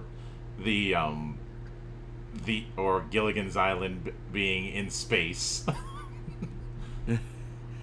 And at the same note, wrestling fans always sing the praises of the Attitude Era, not remembering stuff like the women's division, a lot of the Russo things you could possibly imagine. I mean, do we even need to bring up the Kennel from Hell? This is why I'm glad that I grew up in the Ruthless Aggression era, because that's No, don't even try that. The Ruthless Aggression era had its own problems. The point is, there's shit in everyone's yard. Thank you. And pretending that there isn't is always going to be dishonest. Now, agreed. let me do one bit of a check, because I want to see who was the writer for Black Sun. Actually, I think I have it right here for you. Writer. Izumi Takahashi. All right. Let me Izumi Takahashi. Let me see. They don't have any spot on the Kamen Rider wiki. I'm actually pulling up their IMDb as we speak. Apparent their IMDb, one of the big things that's listed off is Tokyo Revengers. Yeah, the live action version more specifically. Which I haven't seen, but it's very clear that they have a lot of experience when it comes to doing live action, because this list just keeps going and going. Either with writer, with screenplay, with teleplay. So they essentially hired somebody who already had a lot of TV experience. Yeah, which was a good call, honestly. Mm-hmm. If you're gonna have someone write a live action series, have producers who know the franchise, and then have a writer who knows how to adapt something like that for television. And having the guy who did Tokyo Revengers for live action, he knows how to adapt shit. Mm-hmm. So I think it was a good call. And as far now, I know some might say, why am I focusing so much on the writer? Well, the thing is that in television, the writer has far more of an impact than the director does. That's not to say the director has no impact, but it's a tiered setup. Directors are usually going to be funneled in and out for the most part. Yeah. And as far as the director, Kazuya Shiraishi, he's had some television work, but most of his work has oddly enough been in films rather than television, and a heavy amount of either thrillers or horrors. Which, to be fair, would work for something like this. It does, yeah. Although he would also be the director for Shin Ultraman. Wait. Hold on. Or rather, he. No, I have to correct myself. He has. Yeah, that's. He had a cameo. I was wrong. He had a cameo with Shin Ultraman, so I got thrown off on that. But stuff. But doing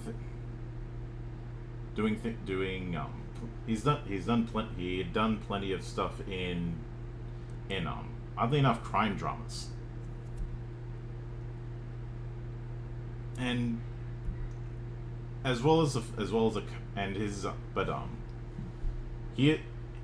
Black Sun was his first series director position, because his TV series before that was just doing a couple episodes of work on a couple other series.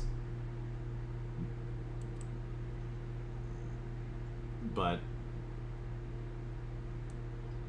I can see some of the DNA of crime drama in Black Sun,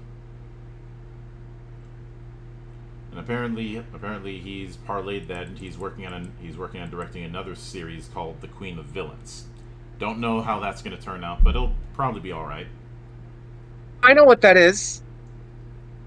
That's a documentary about Dump Matsumoto that's coming. Ah. And in fact, it's apparently already got a spot on Netflix, so there you go with that. It's being distributed on Netflix. Mm-hmm. I'd say one of the other big success stories that came out of Black Sun was Chogakusei. Oh yeah, Chogakusei, yeah, the band that formed the opening. Not a band.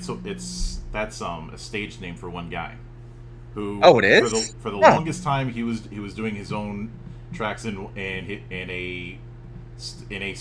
essentially a studio apartment. on YouTube, and then he has this breakout. Or no, it is a series. Never mind. He would also provide the voice for the Kumano Slayer in King Oger, which I was surprised because it certainly didn't sound like him. So guy's got some range. Mm-hmm. But like he was mostly a YouTube musician for the longest time, and then he breaks out like that.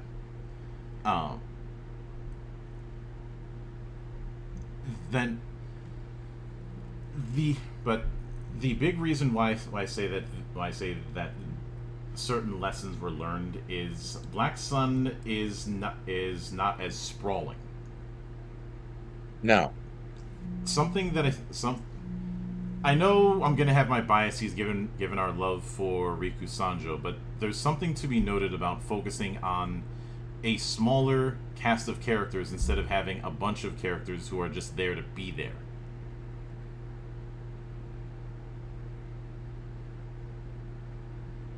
You know, the focus.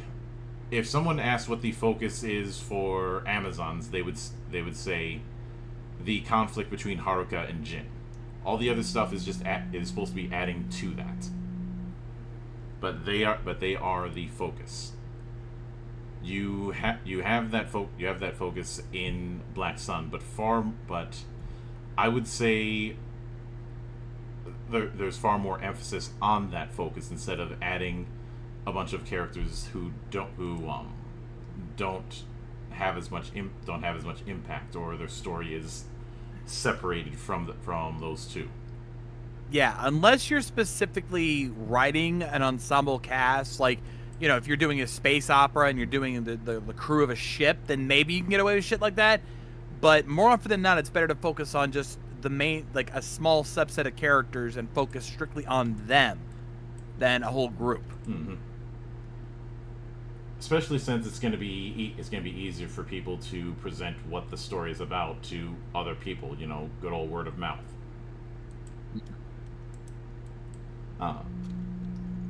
Some of you may recall during the Ruby reconstructions, that's why I kept taking pot shots at Luna and Shawcross, because their approach was just to keep adding more characters. Yes, I'm aware of Viz getting a hold of Ruby. But they brought in the same writers, so they're going to have the same problems.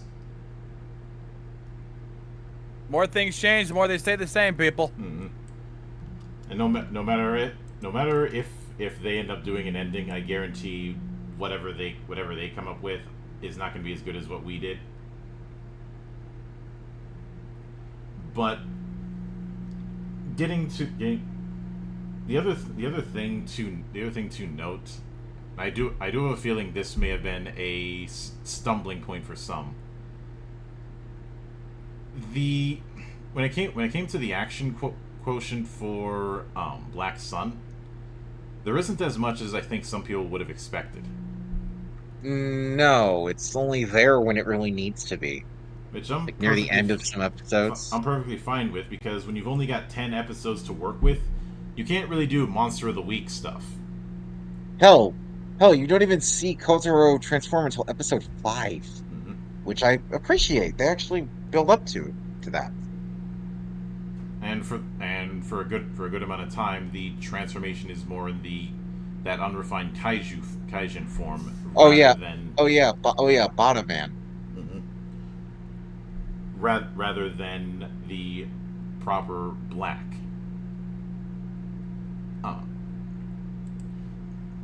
But what is it? I don't know if a further throwback is going to be done, and I doubt it. I doubt we're going to see it for a while. The closest we've seen are say the anniversary V cinemas that are follow-ups with varying levels of success.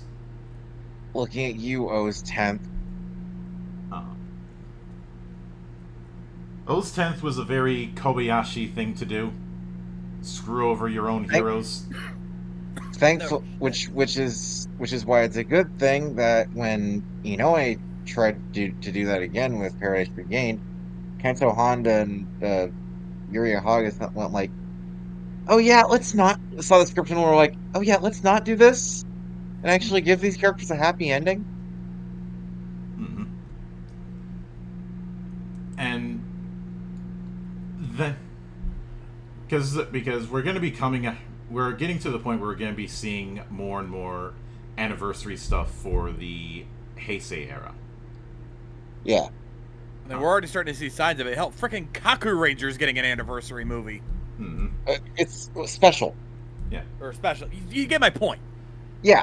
Yeah. Which gives them another opportunity to completely embarrass leftovers again. Funny you mention that, since the only good thing from the team in the Ninja is making an appearance. You know, Kinji. Mm-hmm. Mostly because they look. I doubt in 10 years I'm gonna see a anniversary special for Ninja. If you jinx this, I swear to God, Monk. Well, I got 10 years to be as far away as possible if I do. It won't be far enough. Three actually. Yeah. The main reason I say that is because even in like things that are supposed to celebrate the history of the franchise, you don't see them brought up at all there either, or even reusing the suits.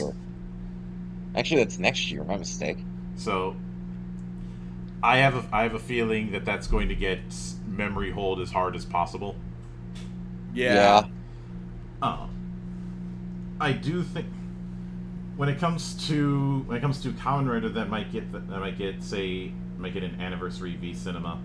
I could even as controversial as it was, I could see Hibiki getting one as a glorified apology for the latter half. One problem about that, Monk. The actor who played Hitoshi has said that he will not reprise his role unless the original staff are brought back. Well, get the dump truck full of money. Yeah. And tell Shirakura to stay the fuck away from it. He is not to touch that movie. Period. Yeah. Because I don't know how successful it was, but I have a feeling Paradise Regained was a decent success. I do feel that's going to be a direction you're going to see going forward. Not with that movie particularly. I know some people are saying that they set it up for a sequel. What with Kaisa being revived as an android CEO of SmartBrain, but I looked at that as just a sight gag at the end. Oh wait, no, that's only in dollars. Never mind. Oh. Because Kaisa's actor has kind of become this elder brother for a lot of not just a lot of the old Fies crew, but also a lot of Kamen Rider crews in the years since. Yeah. Even as much of his character is an asshole, he has embraced the meme and made a internet holiday out of September 13th. Yeah. Hell. Mind you, the only reason he was cast in Dawn Brothers is because he's best friends with he's best friends with Inoue.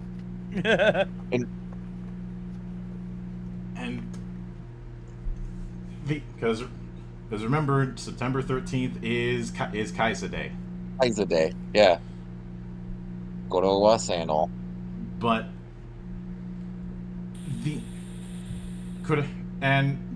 if this sort of throwback thing is done in the future, there are a few Showa era entries that I think would be interesting to go with, even though some of them have some stuff I don't want to see thrown back to. Right. I'd say one of the bigger ones. I was gonna say stronger, but we kind of already got that with Kabuto. Yeah. Yeah. Kind of, yeah. The two that I'm thinking of, if only to try and challenge the production team when it comes to camera work, is Skyrider and X. Oh yeah, ooh. Because of the whole thing with the Rydell and the fact that Skyrider can fly. Yeah. Skyrider I mean, you being could able probably to fly, and a lot of X was them going, hey, we've got underwater cameras now, let's use them. Oh, Yeah. Also, if they if they did do X, I dare them to try to remake certain monsters from X. I dare them. oh You're yeah, thinking the of Kikaiji, Starfish Hitler. Among other things, yes. but just the Kikaijin in general. Yeah, I don't think they could get away with that one. But Aunt like Capone, I can see Aunt working. Capone, I'd love to see them redo Aunt Capone just for the fuck of it. I will go with that one on one condition. Find an English actor to talk like a speakeasy. Yeah. Like, if we're gonna go stupid, let's go full stupid with this. Mm-hmm. Yes, yes. But though, and I'm trying to think if there's any others that might fit. Truth, I mean, I wasn't gonna say Zekros, but there's not a whole. But if that was the case, I just turn Kamen Rider's spirits into an anime. Problem solved. Yeah. Yeah. Besides, they already tried to do a throwback to Zek Cross. It's called Kamen Rider Tyson. Do we really want to go through that again? Didn't I use that as a meme years ago? The whole, wait, stop! I have garbage. But the one that's I am very certain would never get that kind of treatment, if only because of certain events. As much as I enjoyed it, and I enjoyed the design, is Super 1. Oh yeah. Considering his actor, what he did with the belt. Not just with the belt, but with manipulating certain fans. Yeah.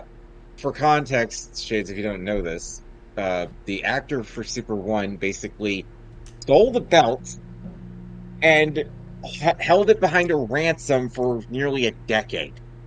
Oh Jesus! I thought, jeez, and I thought Kotoro's actor had some problems. Oh no. Oh, he definitely did. He definitely did. It's just there was also the incident where he was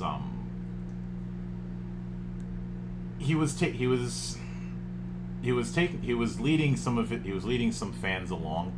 There was a very infamous incident of that made full press. So trying to do a throwback to Super 1 would probably cause some folk to bring that up, and that's... Oh wait, never mind. Correction. He had built 50 million yen, and one of his excuses was that the belt was taken by Yakuza and he needed money to get it back. Oh, Bilking 5 people. And even as he was sued, he refused to appear in court. Going so far as and in order to make do for this, he had to perform dogeza in public to his fans. It's that bad. Mm-hmm. So doing Super 1 again would doing any sort of throwback to Super 1 would not ever happen. Ooh, okay. I just saw what KR brought up. A modern Apollo Geist would be awesome. Why? Oh wait. Well, he said I know fans would want an Apollo Geist. Why? I mean, Fair enough.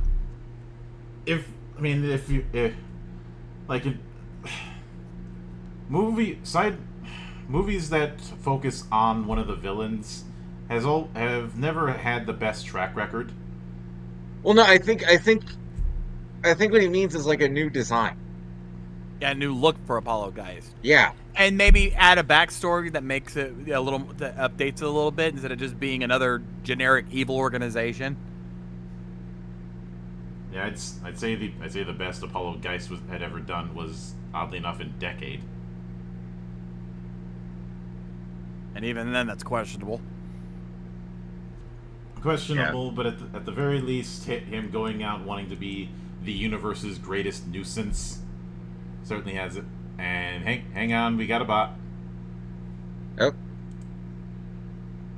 Damn it, Twitch. Fix your shit.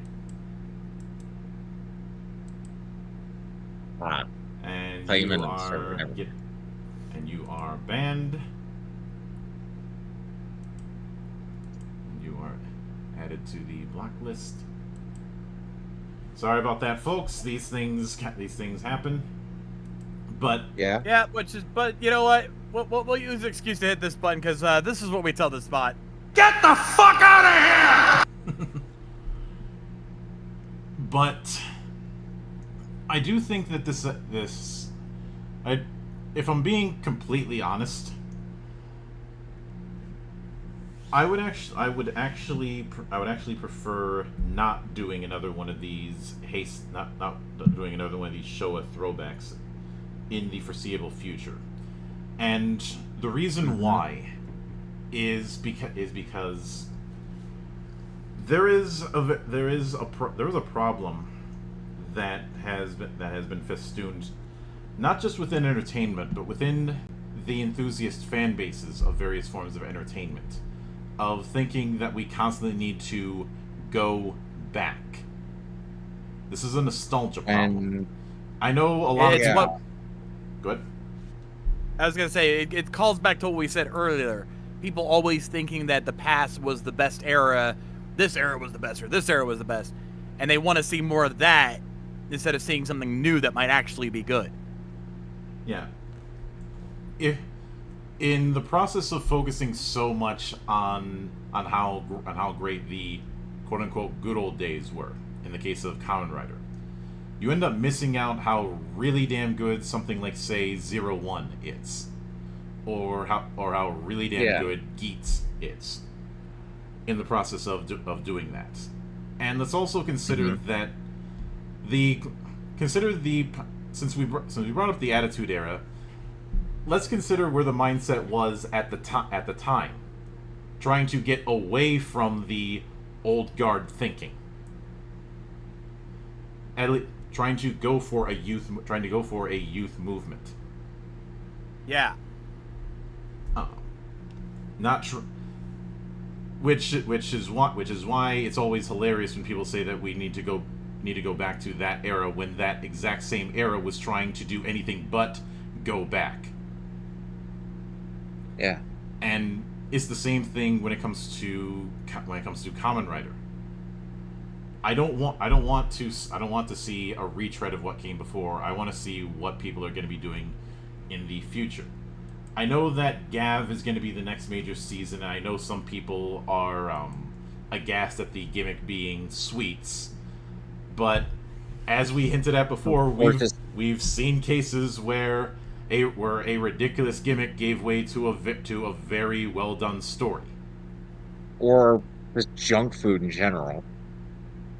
Yeah, but the point stands. The point there's Monk's a making is that point, we've learned this lesson before. A goofy design does not a bad series make. In fact, more often than not, the weirder the outfit, or the weirder the concept, the better the series ends up being. Usually, there are exceptions. Mm-hmm. You know, we thought Gaim was gonna look silly. Then we found out who was writing it, and it ended up being amazing. We thought X8 was gonna be fucking ridiculous with all that pank. Then we watched it. Yeah. We got the glory that is goddamn Kuroto.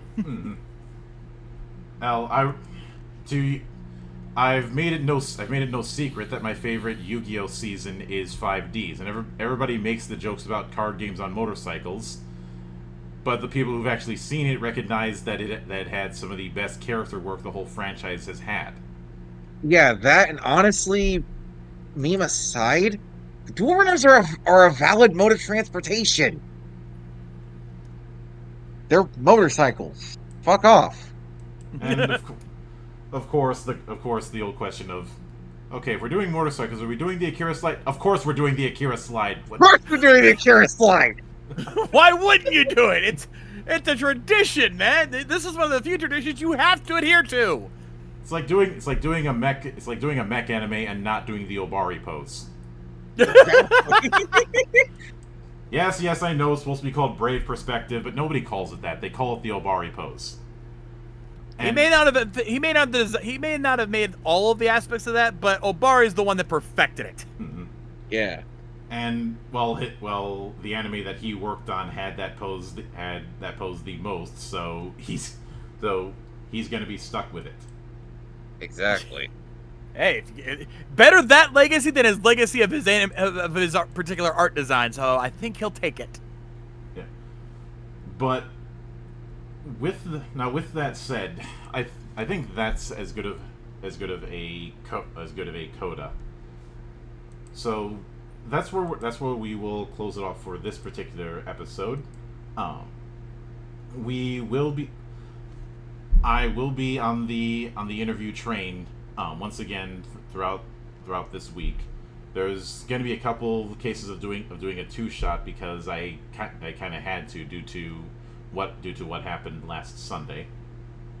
Trust me, folks. We've tried to tell this man to take a break. It is impossible. Mm-hmm. Unfortunately, even if I wanted to take a break, I've developed too much momentum where people are coming to me now. So, I've all but given up at this point. Yeah, just don't kill yourself, please. I won't. Mostly because if I do, then I'm pretty sure that that the devil will kick me right back out because he doesn't want to deal with my shit. He's like, I'm not ready to pay you yet. The other thing to note is that, as I mentioned before, and as I showed on the schedule, which of course I post the schedule every Sunday at noon. We will be doing a one-shot of Archelon Chronicles instead of the usual affair because it's the between season of setup. There will not be anything Cloister related on August 3rd because there's going to be a bit of a study hall for that. For at least for the crew. John, you probably saw the announcement I made regarding that. So that is something to keep an eye out for. But just because that's not happening doesn't mean I'm not doing anything, since the Menzies brothers want to come back to the temple for the next project, Ion, which is a solo mech RPG that seems to remind me a lot of the Iron Giant in some ways. You know, when Vin Diesel was actually competent. Oof. But that is a story for another week. So until then, on behalf of the good brothers present and not present, my name is Mildra. I am your gaming monk. Stay fucking frosty and join the watch.